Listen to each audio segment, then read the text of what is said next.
Ya, bismillahirrahmanirrahim. Assalamualaikum warahmatullahi wabarakatuh. Alhamdulillahirabbil alamin. Allahumma shalli ala sayyidina Muhammad wa ala ali sayyidina Muhammad. Rabbi billahi robba wa bil islami dina wa bi Muhammad dan nabiyya wa rasulah. Rabbi zidni ilma warzuqni fahma ma ba'd. Alhamdulillah, ketemu lagi. Hari ini senang banget, hari Jumat yang selalu diberkahi oleh Allah. Kita bisa silaturahim di ngopi pagi, ngobrol pagi perkara iman dan ilmu, penyemangat ikhtiar, ya. Tema kita masih melanjutkan tema kita sebelumnya.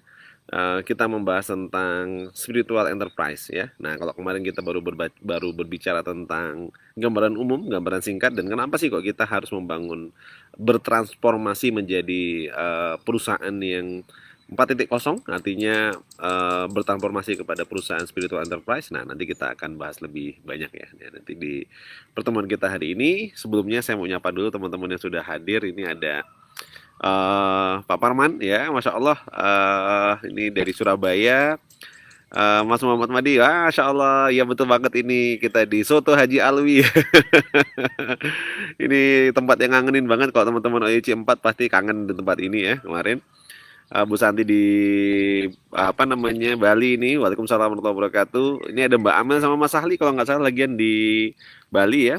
Eh Alhamdulillah, waalaikumsalam warahmatullahi wabarakatuh dari Lamongan. Dan Mbak Amel, wah betul kan dari Bali? Wah, masya Allah, saya juga pengen nih ke sana nih. Salam ya Mbak Amel buat teman-teman dari Bali. Ya, sahabatku sekalian, pagi hari ini kita akan melanjutkan diskusi kita yang terakhir tentang spiritual enterprise, ya. Nah, eh, saya review dulu sedikit dari yang pertemuan kita pertama. Kenapa kita harus bertransformasi menjadi perusahaan 4.0 spiritual enterprise, ya? Karena di 1.0 perusahaan-perusahaan yang mungkin kalau kita ngelihat zaman dulu dia hanya fokus pada perniagaan, penjual beli, dan kemarin saya cerita tentang jalur sutra dan seterusnya, ya. Jadi hanya fokusnya dia pada perniagaan. Dan 2.0 mulai masuk ke membangun perusahaan profesional, ya, profesional company yang membangun infrastruktur dan seterusnya, organisasi yang keren. Nah, 3.0 saya akan menggambarkan tentang perusahaan yang berbasis sosial, jadi social enterprise. Banyak perusahaan-perusahaan yang menyebut ownernya sebagai social entrepreneur, ya, pada dampak lingkungan dan seterusnya. Dan 4.0 saya berbicara tentang spiritual enterprise atau spiritual company. Nah, di pertemuan sebelumnya saya sudah membahas kenapa kok kita harus bertransformasi menjadi perusahaan 4.0 gitu, ya, atau spiritual enterprise itu. Nah, eh, bagi saya pribadi gitu, ya. Jadi kadang kita berbisnis itu suka kehilangan arah, terutama di masa-masa pandemi kayak kemarin gitu. Banyak banget yang curhat cerita ke saya, coach ini gimana kondisinya seperti ini sampai kita harus, ya, mantap gitu. Apa itu mantap? Makan tabungan. Kita harus apa namanya, ya, dalam kondisi yang sangat berat, jual aset untuk bisa menggaji karyawan gitu, ya. Harus bahkan sampai nggak sedikit yang berantem, ya, ribut di rumah tangganya, ya, karena masalah bisnis gitu, ya. Dan itu hampir tiap hari ada yang curhat, ada yang cerita gitu, ya. Ya, saya kadang-kadang juga sangat prihatin sekali gitu, ya. Tapi akhirnya saya semakin meyakini bahwa bahwa apa namanya, spiritual enterprise ini adalah solusi gitu, ya. Tadi malam, kemarin saya alhamdulillah dari Surabaya, ya, ketemu juga dengan apa namanya teman-teman di Surabaya. Ada klien saya di perusahaan di Surabaya sampai maghrib, sampai sore lah, jam 5-an saya masih di sana perjalanan. Dan tadi malam ngobrol diundang sama Mas Aris di Evapora sampai jam berapa ya, saya sampai jam, kalau nggak salah tuh baru selesai jam 11 malam. Jadi dari Surabaya, kebetulan saya 2 hari baruan di Malang gitu kemarin, ya. Jadi dari keliling sampai ke Lampung, Lampung Jakarta, kemarin acara bareng teman-teman di Lunar. Sampai Malang itu hari Selasa kalau nggak salah. Selasa saya ke kebun, nengokin kebun, ya. Lumayan, dari Malang, dari rumah itu masih 2 jam perjalanan, pulang juga sampai sore, sampai malam baru nyampe rumah. Besoknya ke tempat Mas Nanang coaching, dan kemarin sudah di Surabaya, hari ini udah balik lagi ke Jogja. Alhamdulillah, doakan sehat selalu, ya. Nah, salah satu yang apa namanya memotivasi saya juga adalah bahwa kalau seandainya saya berbisnis ini hanya sekedar berpikir tentang transaksional atau jual beli, atau bahkan hanya sekedar profesionalisme gitu, ya, sebagai perusahaan yang tadi 2.0 atau hanya social enterprise 3.0, mungkin pasti nggak akan kuat gitu, nggak akan sanggup ngejalanin kehidupan yang apa namanya, wow, mungkin kalau teman-teman ngelihat padat banget gitu, ya. Dan tim saya aja pada bertumbangan gitu kemarin, jadi pada istirahat dulu gitu. Jadi akhirnya saya kemarin tadi malam berangkat dari Surabaya ke Jogja sendirian, nyetir sendiri gitu ya. Itu pun di jalan masih dimintain untuk live sama teman-teman hampir 2 jam gitu ya, ngobrol di Zoom gitu ya, dan alhamdulillah bisa istirahat sekitar jam 1-an. Ya, pagi ini kita ketemu dengan teman-teman. Nah, apa yang men-trigger menjadi penyemangat gitu ya? Kalau saya hanya berpikir 1.0, jual beli mencari profit gitu ya, pasti nggak akan saya jalanin gitu. Atau 2.0 hanya berpikir profesionalisme, kita membangun perusahaan, mengumpulkan cash juga paling juga nggak akan saya apa ya namanya, saya lebih memilih istirahat gitu ya.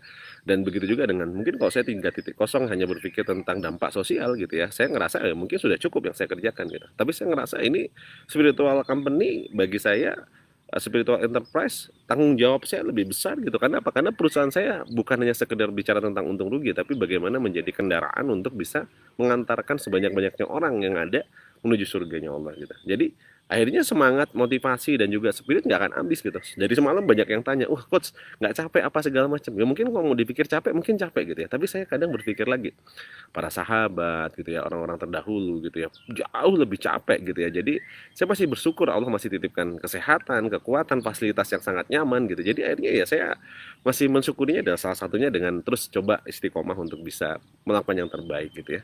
Karena saya meyakini istirahat itu bukan di dunia gitu ya. Dunia ini tempatnya kita berlelah-lelah, capek-capek, ya istirahat itu nanti di akhirat kira-kira gitu.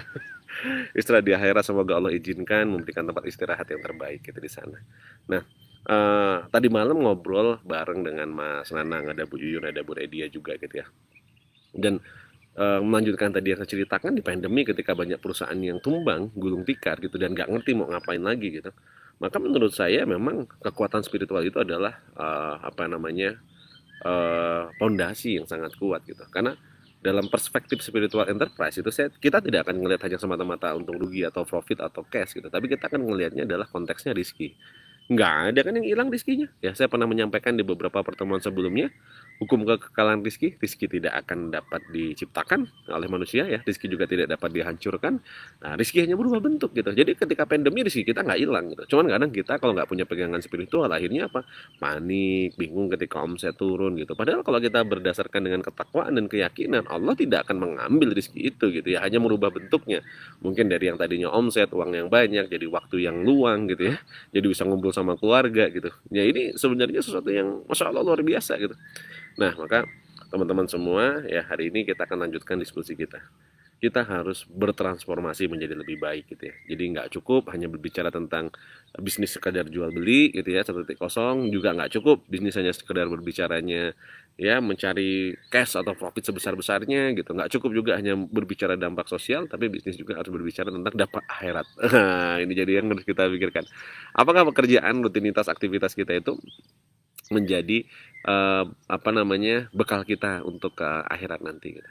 Nah, sehingga di topik pagi hari ini di Spiritual Enterprise episode yang kedua, part 2, saya akan membahas di aspek leadernya atau aspek seorang entrepreneurnya. Nah, saya menyebutnya adalah sebagai spiritual entrepreneur. Nah, jadi kalau ada sosial apa ada spiritual enterprise-nya, maka ada spiritual entrepreneur-nya gitu ya. Nah, jadi dalam konteks seorang pemimpin, dalam konteks seorang owner di perusahaan, kenapa kok kita harus bertransformasi ke spiritual enterprise?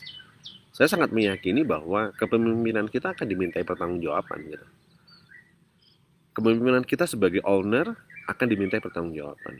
Even itu karyawan kita cuma 1, cuma 2 orang atau bahkan 3 orang gitu. Itu pasti akan di akhirat nanti dimintai pertanggungjawaban. Apakah di perusahaan kita kita memimpin karyawan-karyawan kita, tim kita untuk mendekat kepada Allah, atau justru malah kita membatasi ruang-ruang untuk tim kita untuk bisa taat kepada Allah gitu. Nah, ini yang mungkin menjadi muhasabah kita gitu ya. Jadi kita sebagai pemimpin punya otorisasi untuk membuat peraturan, kita untuk membuat kebijakan, kita untuk membuat satu rules, job desk, SOP, kita punya otorisasi penuh gitu terhadap kepemimpinan kita.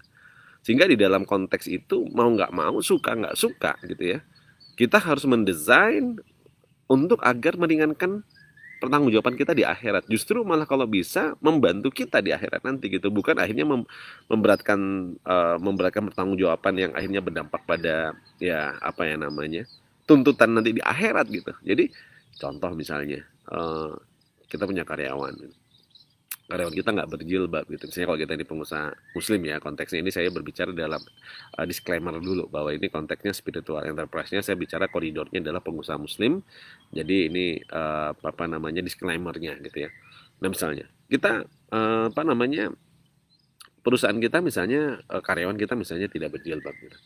Itu di akhirat pasti kita akan dimintai pertanggungjawaban gitu sama Allah gitu. Kita dimintai pertanggungjawaban apakah eh, kita tidak mengingatkan, tidak mengarahkan, tidak ngelit tim kita untuk menutup aurat gitu. Nah, ini kan luar biasa tuh kalau kita punya karyawan 100 dan banyak yang nggak berjilbab, wah itu berat juga nanti pertanggungjawaban kita di akhirat. Itu sebagai contoh aja gitu ya. Sholat gitu yang wajib gitu ya. Misalnya kita nggak menyiapkan tempat atau waktu khusus atau untuk mereka beribadah gitu. Itu juga menjadi satu yang akan kita pertanggungjawabkan di akhirat nanti gitu. Dan banyak hal yang lainnya gitu. Nah, maka karena kita sebagai owner, sebagai pemimpin perusahaan itu kita akan dimintai pertanggungjawaban nanti di akhirat gitu. Maka sejak sekarang kita harus mendesain, kita harus mengatur, menata kelola bagaimana perusahaan ini bisa benar-benar menjadi perusahaan yang secara KPI gitu. KPI-nya akan apa ya namanya? Membawa kepada ketaatan kepada Allah, mendekat kepada Allah dan akhirnya kita bersama-sama berjamaah dengan orang-orang yang kita pertanggungjawabkan ini menjadi apa namanya semakin takwa dari hari ke hari gitu. Nah ini yang menjadi pertanggungjawaban dari owner gitu. Makanya kenapa owner pun harus bertransformasi gitu dari yang tadinya mungkin hanya sekedar apa namanya sekedar bisnis, maka mulai kita pikirkan aspek-aspek tadi. Karyawan kita kira-kira gimana ya bertauhid nggak ya kepada Allah? Nah berarti rukun Islam yang pertama. Bagaimana karyawan kita sholat nggak ya gitu? Karyawan kita puasa nggak ya? Karyawan kita apa namanya gemar untuk zakat infak sedekah nggak ya kira-kira gitu. Nah kalau karyawan-karyawan kita kira-kira punya mimpi untuk bisa umroh dan berhaji nggak ya? Nah ini juga menjadi satu apa namanya trigger juga untuk kita gitu. Nah ini teman-teman sebagai seorang entrepreneur, kenapa pemimpin itu akan dimintai pertanggungjawaban atas apa yang dipimpin gitu. Saya mikir kadang berat banget juga ya tanggung jawab kita sebagai seorang pemimpin gitu. Sampai guru saya menyampaikan bahwa surga itu nanti berlapis-lapis, bertingkat-tingkat gitu dan ada tempat yang sangat istimewa untuk para pemimpin gitu ya. Pemimpin yang mampu adil, mampu membawa kepemimpinannya menjadi satu ketakwaan kepada Allah gitu. Nah, ini yang apa namanya menjadi pertanyaan besar buat kita gitu ya. Di part 2 ini saya berbicara tentang seorang leader, seorang pemimpin, seorang owner gitu. Nah, saya doakan semoga teman-teman semua Allah tuntun, Allah beri hidayah untuk bisa membawa perusahaannya kepada kebaikan gitu ya. Nah, kepada apa namanya jalan ketakwaan kepada Allah gitu ya. Nah, mungkin itu sedikit pengantarnya ya. Sembari nunggu untuk diskusi tanya jawab, silakan teman-teman kalau mau apa namanya chat ya, pertanyaan-pertanyaannya boleh. Ini ya kangen acara kemarin iya bener banget ya acaranya kemarin di sini ngangenin ya. Cak Gotre, waalaikumsalam warahmatullahi wabarakatuh. Mbak Amel, salam juga. Mas Ruslan, nah saya udah di Jogja. Ayo mampir sini, yang di Jogja. Ya, wafikum barakallah, Mbak Deni, amin ya robbal alamin. Ya, Mas Prawoto, terima kasih banyak. Oke, oh bagi Arido, apa ini?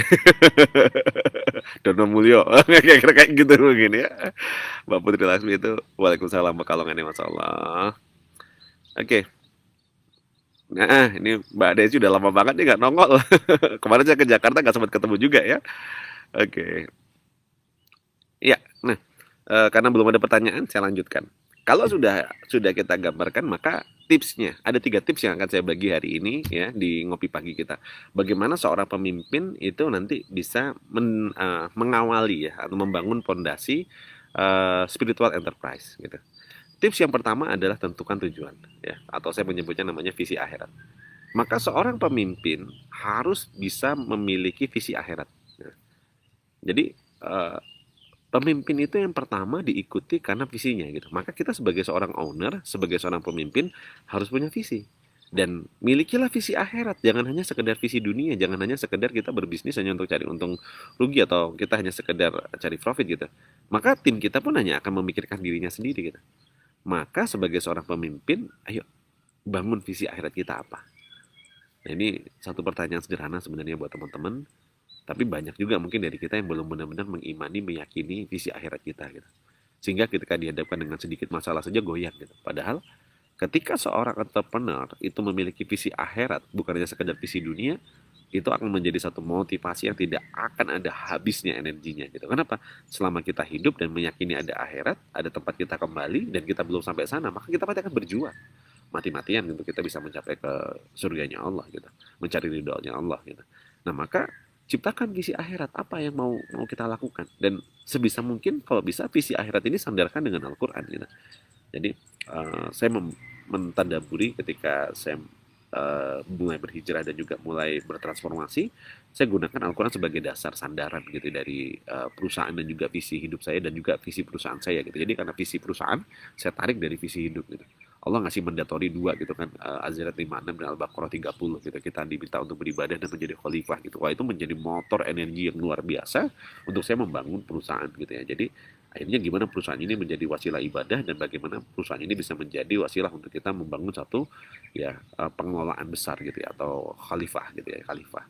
Nah, maka dalam konteks ini apa yang bisa kita lakukan? Bangun visi akhiratnya apa? Kita mau masuk pintu surga lewat pintu surga yang mana tadi ya? Cari sandaran. Ya, kita maknai akhirat itu mau kemana? Cari sandarannya di Al-Quran. Dan yang ketiga, kontekstualnya di dalam poin yang pertama ini tadi ya, visi akhirat. Maka pintu surga mana yang mau kita kejar? Nah, jadikan perusahaan itu hanya kendaraan gitu. Jadi ini dulu yang pertama di sini. Nah, setelah kita tahu visi akhirat, yang item dari visi akhirat tadi itu ada 4 sebenarnya. Yang pertama tadi itu visi akhiratnya itu mau kemana ya. Terus yang kedua tadi itu cari sandaran Al-Quran dan hadisnya. Kalau misalnya kita, karena kita apa yang namanya biar menjadi pondasi dan penguat. Nah, yang ketiga tadi pintu surga mana yang mau kita kejar. Dan yang keempat, maka yang harus kita lakukan adalah menyamakan visi itu, menyampaikan visi itu kepada seluruh karyawan kita gitu. Karena siapa sih tim kita, karyawan kita yang nggak pengen untuk masuk surga gitu? Atau semua yang tadi di sini deh, siapa yang nggak pengen masuk surga? Pasti semua pengen masuk surga kan gitu. Nah, maka dari situ maka apa yang harus kita lakukan? Yang pertama yang harus kita lakukan adalah tentukan dulu visi akhiratnya. Oke, ya Allah, saya pengen masuk surga, surga yang dekat dengan Rasulullah sehingga bisa melihat Rasulullah dan bertemu dengan Rasulullah gitu ya, misalnya melalui pintu surga yang mana gitu ya. Dan yang ketiga ini apa namanya, sandaran Qur'annya apa, dan benar-benar siarkan itu, sampaikan kepada karyawan. Sehingga apa? Karena karyawan pasti pengen masuk surga semua kan bareng-barengan kita. Nah, poin itu yang pertama, tentukan visi. Nah, poin kedua gitu ya, setelah kita punya visi akhiratnya udah ada nih. Kita udah punya visinya gitu ya.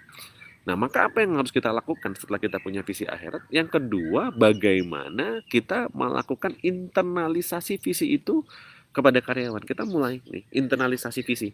Nah, internalisasi visi itu apa? Sampaikan gitu kepada tim kita, trainingkan, latihkan gitu kepada karyawan kita gitu. Jadi artinya dalam konteks visi akhirat ini kita harus mentrainingkan gitu, menyampaikan. Kalau visinya kita simpan sendiri, karyawan kita nggak tahu ya, pasti kita nggak akan apa ya, selaras frekuensinya gitu. Maka bangun narasi yang tepat, narasi yang mudah dicerna, narasi yang mudah untuk dipahami tentang visi akhirat itu gitu. Jadi itulah yang harus kita narasikan dan kita sampaikan kepada tim kita, kepada karyawan kita. Ya, pasti dalam poin ini akan terjadi seleksi gitu. Artinya seleksi itu seleksi alam ya. Uh, Mungkin akan ada yang ngerasa gitu nanti apa namanya, oh kok apa namanya, urusan ibadah diatur-atur sama perusahaan gitu kan. Ibadah kan pribadi, nggak masing-masing gitu. Sholat nggak sholat itu urusan pribadi, bukan urusan perusahaan gitu.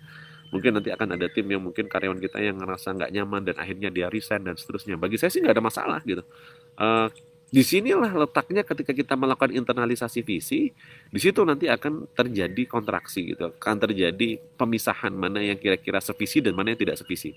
Anda akan lelah, capek, habis waktu, habis energi bekerja dengan orang yang nggak sevisi gitu. Maka apa yang harus dilakukan ya?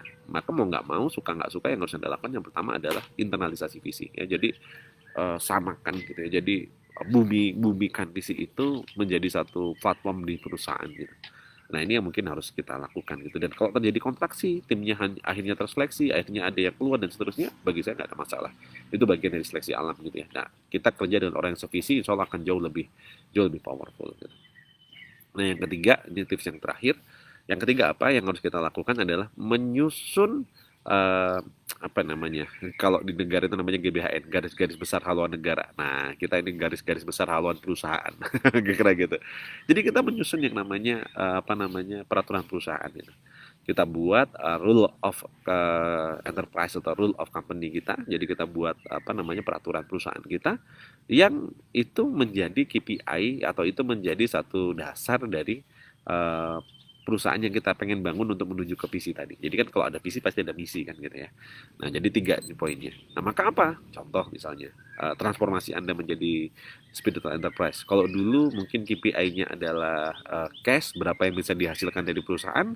Nah, mungkin sekarang KPI-nya bukan lagi cash, tapi biswa, zakat, infak, sedekah, wakaf dari perusahaan gitu. Jadi ini menjadi salah satu contoh gitu ya. Terus kalau dulu misalnya KPI-nya itu produktivitas karyawan itu hanya sekedar semata-mata selesainya job desk, nah mungkin sekarang bukan hanya selesainya job desk tapi amal soleh yang dilakukan gitu. Jadi hafalan, terus apa namanya apa ibadah gitu ya. Ini yang mungkin nanti kita perlu buatkan ada kayak kalau selama ini mungkin ada job desk harian, kita mungkin nanti buat amalan yaumi apa yang harus dilakukan di perusahaan dari mulai pagi sampai dengan apa namanya malam dan seterusnya gitu. Bahkan kalau perlu di beberapa perusahaan-perusahaan itu mulai dari tahajud sudah mulai di absen, absen tahajud, siapa yang tahajud, apa yang nggak tahajud, sholat subuh, siapa yang sholat subuh berjamaah di masjid, apa yang enggak gitu ya. Nah, terus mulai sampai pagi nanti mungkin siapa yang duha gitu ya. Nah, duha kalau perlu sudah di kantor gitu, duha di kantor. Setelah duha mungkin nanti ada pagi baca tilawah dulu mungkin satu juz ya, kira-kira gitu ya. Nah, jadi sehingga 30 hari selesai gitu dan ini mungkin bisa menjadi KPI kita gitu. Terus sampai dengan kerja nanti sholat berjamaah. Jadi dengan ini kita lakukan, insya Allah Allah akan turunkan pertolongan gitu. Nah, tiga ini yang menjadi pilar platformnya gitu. Jadi kalau tadi kita bahas ada tiga ya. Poinnya yang pertama tadi apa? Sebagai seorang pemimpin, sebagai seorang leader, tentukan dulu visi ya. Tentukan visinya. Nah, setelah visinya ada, yang kedua, bumikan visinya. Bumikan visinya artinya internalisasi, sampaikan apa yang namanya kepada seluruh tim kita. Terjadi kontraksi itu wajar. Nah, yang ketiga, maka tanggung jawab kita adalah menyusun rule. Kita mau membangun perusahaan itu apa saja yang mau kita buat. Nah, saya pribadi sedang menyusun BRM untuk spiritual enterprise. Nah, ini ada BRM baru nanti spiritual enterprise, maka dari goalnya pasti akan berbeda, define-nya akan berbeda dan seterusnya. Nanti kita akan susun lagi. Nah, nanti insya Allah nanti kalau ini sudah jadi nanti saya akan share juga ke teman-teman semua dan harapan saya ya kita akan bareng-bareng bisa bertransformasi perusahaan kita menjadi perusahaan spiritual enterprise 4.0 gitu ya. Nah, ini mungkin nanti sedikit ya gambaran insight hari ini yang bisa saya sharingkan ke teman-teman semua. Yuk, kita apa namanya coba jawab pertanyaan kalau sudah ada, kalau ada ya. PR pertemuan pertama KPB chapter Kediri coach siap mengerjakan. Nah, iya benar. Kalau purpose of life itu memang tadi untuk yang pertama ya. Tapi bagaimana kita mengeksekusi di lapangan itu memang yang menjadi KPI gitu ya. Jadi kalau di SBC sejak dari OIC 1 itu saya sudah coba mentransformasi perusahaan-perusahaan pesertanya itu untuk bertransformasi menjadi spiritual enterprise. Tapi saya belum masuk banget sampai ke beberapa poin kayak tadi misalnya menyusun KPI dan seterusnya yang memang itu nanti arahnya ke sana ya. Misalnya ada karyawan di luar kerja tidak berhijab, apakah tetap menjadi pertanggungjawaban kita? Sedangkan dalam lingkungan kerja kami sudah mewajibkan untuk berhijab. Nah, jadi wilayah domain kita adalah ya lingkungan kerja gitu. Jadi wilayah domain kita lingkungan kerja. Pertama minimal otorisasi kita di tempat kerja. Maka KPI yang harus kita lakukan adalah di tempat kerja. Nah, saya membagi memang level itu kan 5 level ya. Amah itu yang masih awam gitu ya. Terus yang kedua itu hijrah, yang ketiga itu nanti tarbiyah, yang keempat harokah, nah yang kelima itu kafah gitu ya. Jadi artinya kita ngelihat juga tim kita, karyawan kita itu di level mana gitu. Kalau dia masih memang baru amah gitu ya, masuk ke tempat kerja kita belum sholat, belum pakai jilbab atau apa segala macam, bisa kita naikkan ke level 2 hijrah aja itu udah luar biasa gitu. Hijrah itu artinya mereka mau berhijab, mereka mau menutup aurat gitu, mereka mau sholat itu udah keren banget gitu ya. Nanti dari situ pelan-pelan kita tarbiyah gitu. Bagaimana mereka untuk benar-benar mau apa namanya belajar lebih dalam atas kesadaran diri, bukan hanya sekedar aturan atau paksaan dari perusahaan gitu. Maka value-value itu harus ditanamkan di internalisasi gitu sampai akhirnya mereka mau jadi bergerak juga ya ikut mensupport membantu jadi harokah gitu ya sampai benar-benar kafah itu sudah benar-benar mereka paham betul tentang semua itu atas kesadaran diri dan benar-benar menjadi lebih baik gitu. Jadi kalau di luar tempat kerja sih menurut saya itu domain di luar dari kita. Oke. Ya, menjadi spiritual leader atau spiritual business owner sebelum membangun spiritual company, dan setiap pemimpin akan dimintai pertanggungjawaban di akhirat. Wah, ini adalah resumnya ya, betul banget ya. Jadi spiritual leader atau menjadi spiritual business owner ya, keren ya. Masya Allah, reminder yang pas banget hari ini Jumat mengingatkan kita untuk obsesi akhirat ya, bener banget ini karena kajian kita adalah di Jumat berkah ya. Nah, terus transformasi, nah ini ada yang mencatat juga, transformasi spiritual enterprise 4.0, tentukan tujuan atau visi akhirat, sandarkan dari Al-Quran, tentukan pintu surga yang mana untuk kita masuk, apa namanya, yang akan kita masuki. Ya, terus yang ketiga ini tadi poinnya ya, bagaimana kita melakukan internalisasi visi. Ya, langkah yang kedua itu benar, internalisasi visi, menyampaikan, mengimplementasikan tim, dan yang ketiga menyusun peraturan rule-nya. Sip, mantap, mantap, mantap, mantap. Oke. Nah, inilah mungkin yang teman-teman bisa apa namanya kita sharingkan di pagi hari ini ya, tentang bagaimana kita melakukan transformasi apa namanya perusahaan kita menjadi perusahaan 4.0, yaitu spiritual enterprise. Nah, kalau tema kita yang hari ini adalah lebih kepada ownernya, bagaimana kita sebagai owner itu bisa menjadi spiritual entrepreneur gitu ya. Jadi kalau di luar sana banyak orang mungkin apa namanya lebih jargonnya menjadi professional entrepreneur, ada yang menjadi social entrepreneur. Nah, kita menyebutnya namanya spiritual entrepreneur gitu. Nah, ini yang menjadi apa namanya topik kajian kita di pagi hari ini. Semoga ada manfaatnya buat teman-teman semua. Yuk, mangga kalau mau ada yang tanya, masih ada waktu ya, ini kurang lebih beberapa menit lagi lah ya. Ini baru sudah hampir 20 menit ya, masih ada 10 menit untuk kita bisa ngobrol, tanya jawab ya. Silakan teman-teman semua. Nah, semoga di hari Jumat ini Allah berikan kita kesehatan, berikan kita kekuatan, ya kokohkan iman Islam kita, sehingga Allah berkahi kita, beri kita hidayah untuk bisa menentukan hal-hal yang terbaik yang bisa kita lakukan. Dan Allah semoga beri kita al-furqan untuk membedakan mana yang hak dan mana yang batil. Dan semoga Allah tuntun kita untuk bisa mentransformasikan perusahaan kita menjadi perusahaan bukan hanya semata-mata untuk dunia, tapi untuk akhirat kita. Dan Allah pilihkan karyawan-karyawan terbaik yang datang ke perusahaan kita, yang mungkin Allah akan pisahkan kita dengan yang tidak baik, dan Allah akan ganti dengan yang jauh lebih baik. Dan semoga Allah berikan rezeki kepada kita yang halal, yang thayyib, yang juga berkah, berlimpah. Dan semoga seluruh sahabatku di seluruh Indonesia yang hari ini menyimak ya, Allah selalu berikan keistiqomahan di jalan kebaikan, di jalan dakwah. Dan semoga keluarga kita menjadi keluarga yang sakinah, mawaddah dan warahmah, anak keturunan kita soleh dan solehah, hafiz dan hafizah. Dan semoga kita bisa bersilaturahim seperti ini terus, istiqomah di kehidupan kita, di hari-hari kita ya. Baik itu selama kita masih di dunia, dan semoga Allah tetap istiqomahkan kita bisa silaturahim juga di akhirat kelak, yang menjadi satu dengan yang lainnya, saling memberi syafaat, saling mencari nanti di surganya Allah. Ya, terima kasih banyak teman-teman semua yang sudah hadir ya, Masya Allah, luar biasa, tabarakallah. Wah, ini ada Pak Presiden kita hadir.